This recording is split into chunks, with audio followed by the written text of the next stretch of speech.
আপনি কি জানেন কোরআন নিয়ে কোন ফেরেশতা পৃথিবীতে এসেছিল? জানেন ফেরেশতার নাম কি বলেন তো? জিবরিল আলাইহিস সালাম। একটু খেয়াল করে শুনেন, কান দুটো খরগোশের কানের মতো খাড়া করে আমার দিকে তাকান। সাইয়েদনা জিবরিল কোরআন নিয়ে এসেছেন, ফলে উনি হয়েছেন শ্রেষ্ঠ ফেরেশতা। বিশ্ব নবীর উপর কোরআন নাজিল হয়েছে, তাই তিনি হয়েছেন শ্রেষ্ঠ নবী। রমাদানে কোরআন নাজিল হয়েছে, তাই রমাদান হয়েছে শ্রেষ্ঠ মাস। কদরের রাতে কোরআন নাজিল হয়েছে, তাই কদর হয়েছে শ্রেষ্ঠ রাত।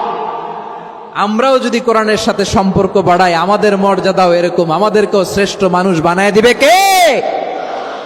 এজন্য কোরআনের সাথে সম্পর্ক বাড়াইতে রাজি আছেন তো? যারাই কোরআনের সাথে সম্পর্ক বাড়ায়, এদের মর্যাদা বাড়ায় দেয় কে? দেখবেন আমাদের হাফেজে কোরআন, তারা ইন্টারন্যাশনাল কোরআন কম্পিটিশনে যে গোটা বিশ্বকে পেছনে ফেলে প্রথম পুরস্কার নিয়ে আসে। এত ছোট ছোট বাচ্চা, ও সমাজ বোঝে না, রাজনীতি বোঝে না, টাকা পয়সা বোঝে না, কিচ্ছু বোঝে না, কিন্তু গোটা বিশ্বে ওকে সম্মানের চেয়ারে আসীন করেছে কে? এই কোরআনের সাথে লাগলে আল্লাহ তাআলা সম্মান বাড়িয়ে দেয়। আমার প্রিয় ভাইয়েরা, আসুন আমরা আলোচনার শুরুতেই শপথ নেই যে আসন্ন রমাদানে আমরা কোরআনের সাথে নিজেদের সম্পর্ককে মজবুত করব ইনশাআল্লাহ। সবাই বলুন ইনশাআল্লাহ। শাবান মাস আসলে, রজব মাস আসলে সাহাবারা কি করতেন আসুন আমরা দেখি কিভাবে তারা রমাদানকে ওয়েলকাম জানাতেন।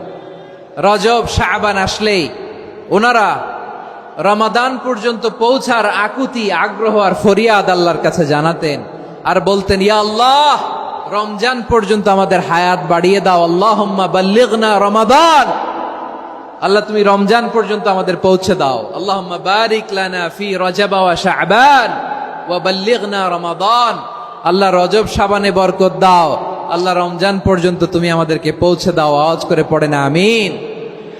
আমার প্রিয় চাঁপাইনবাবগঞ্জের ভাইরা, গত বছর অনেকের সাথে আমরা একসাথে রমাদান কাটিয়েছি, তাদের অনেকে দুনিয়াতে এখন বেঁচে নাই, এরকম আছে না নাই? এই যে আরো 7 দিন বাকি রমাদান আসতে, এই 7 দিন পর্যন্ত আমরা রমাদান পাবো, কোনো গ্যারান্টি আছে? আচ্ছা, এই বছর যদি খুশনসিব হয় আমাদের, আমরা যদি পাই, আগামী বছরও যে রমাদান আমরা পাবো, কোনো গ্যারান্টি আছে? তাহলে আসুন আমরা ভেবে নেই, হতে পারে this Ramadan could be the last and final Ramadan in our life. হতে পারে এই রমাদানই হতে পারে আমার জীবনের শেষ রমাদান। ঠিক কিনা বলেন?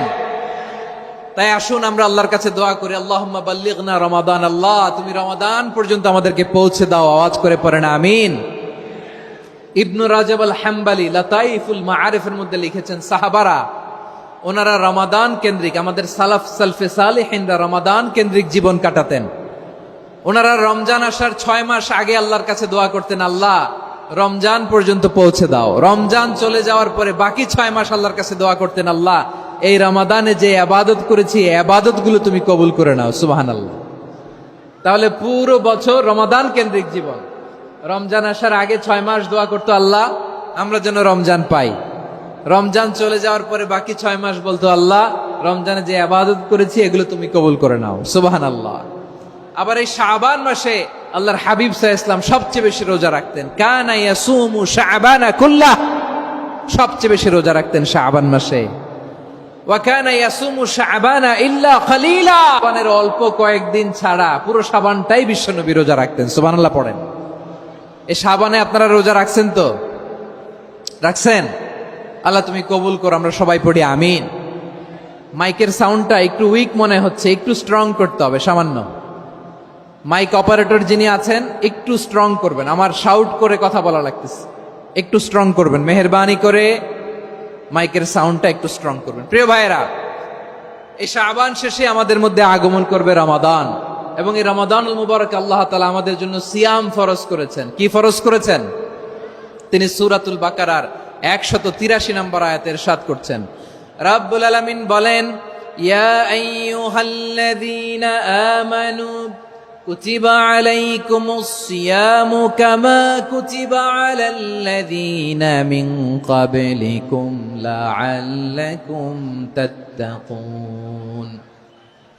আল্লাহ বলেন, ও বিশ্বাসীরা শোনো শোনো, তোমাদের জন্য সিয়ামকে ফরজ করা হয়েছে, ঠিক যেমন ভাবে তোমাদের পূর্ববর্তী উম্মতদের উপরও সিয়ামকে ফরজ করা হয়েছিল। লাআল্লাকুম তাত্তাকুন, যাতে করে তোমরা সবাই মুত্তাকি হতে পারো। সুবহানাল্লাহ বলেন। যাতে করে তোমরা আল্লাহ সচেতন হতে পারো। তাহলে সিয়ামকে, এই সামনে যে রমাদান আসতেছে আমার প্রিয় ভাইয়েরা, এই পুরো রমাদান ব্যাপী সিয়াম সাধন করা, সিয়াম পালন করাকে আমাদের জন্য ফরজ করে দিয়েছে কে? রমাদানের রোজা রাখার নফল নাকি? রমাদানে সিয়াম পালন করা কি নফল? সুন্নাত? তাহলে কি ফরজ? আওয়াজ করে বলেন, রমাদানের রোজা রাখা কি ফরজ? এটা শুধু আমাদের উপরই ফরজ না, আমাদের আগে যত জাতিগোষ্ঠী এই পৃথিবীতে এসছে সবার উপরে সিয়াম পালনকে ফরজ করেছে কে? সবার উপরে আল্লাহ তাআলা সিয়াম পালনকে ফরজ করেছিলেন। তবে ধরনটা ভিন্ন ছিল, এক এক জাতিগোষ্ঠীর জন্য এক এক ধরনের ছিল। আমাদের জন্য সিয়াম ফরজ টানা 1 মাস 30 দিন বা 29 দিন। কোন কোন উম্মতের উপর 30 দিন না, মাত্র 3টা রোজা ফরজ ছিল। কয়টা? আওয়াজ করে বলেন। আপনাদের কি মনোযোগ আছে না গেছে? মনোযোগ আছে? তাকবীর পড়েন তো, লিল্লাহে তাকবীর। আমাদের 1 মাস সিয়াম ফরজ। পূর্ববর্তী অনেক উম্মতের উপর 1 মাস ছিল না, 3টা ফরজ ছিল। কয়টা? প্রতি মাসের 13, 14, 15 ফরজ ছিল তাদের জন্য। কারো জন্য শুধু একটা, আশুরার রোজা। কোন কোন উম্মতের জন্য 10টা। কোন কোন উম্মতের জন্য রোজা ফরজ ছিল মৌনতার রোজা, আরবিতে বলে সৌমুল ইনসাত, মানে সারাদিন খেতে পারবে, পান করতে পারবে, স্ত্রীর সাথে মেলামেশা করতে পারবে, কিন্তু কথা বলতে পারবে না। কথা বললেই তাদের রোজা ভেঙে যেত। পড়েন সুবহানাল্লাহ। কি অদ্ভুত ব্যাপার!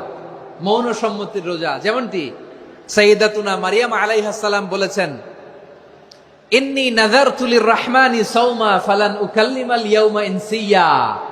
তিনি বলেছেন, আজকে আমি রহমানের জন্য, মানে আল্লাহর জন্য রোজা মানত করেছি, আজকে আমি কারোর সাথে কথা বলতে পারবো না। তো রোজা রাখলে কথা বলতে পারবে না কেন? কারণ ওই শরীয়তে রোজার বিধান ছিল সকাল থেকে সন্ধ্যা খেতে পারবেন, পান করতে পারবেন, কিন্তু কথা বলতে পারবেন না। কথা বললেই রোজা ভেঙে যেত। সুবহানাল্লাহ বলেন। তাহলে সব জাতিগোষ্ঠীর উপরে রোজা ফরজ ছিল, কিন্তু ধরনটা ভিন্ন ছিল। মজার ব্যাপার হচ্ছে, আপনি বর্তমানেও বিভিন্ন ধর্মের দিকে তাকান, বৌদ্ধ ধর্ম, হিন্দু ধর্ম, খ্রিস্ট ধর্ম, তাদের মধ্যেও রোজা আছে। ইংরেজরা, খ্রিস্টানরা এটাকে বলে ফাস্টিং। কি বলে? ফাস্টিং। আমাদের হিন্দু ভাইয়েরা বলে উপবাস। তারা কি বলে? উপবাস। আবার এখন আন্দোলনেরও একটা মাধ্যম হয়েছে এটা, না খেয়ে থাকা। এটারে বলে অনশন। এটারে কি বলে? অনশন ধর্মঘট। মানে আমাদের দাবি না মানলে আমরা খাবো না, রোজা রাখলাম। আছে না নাই?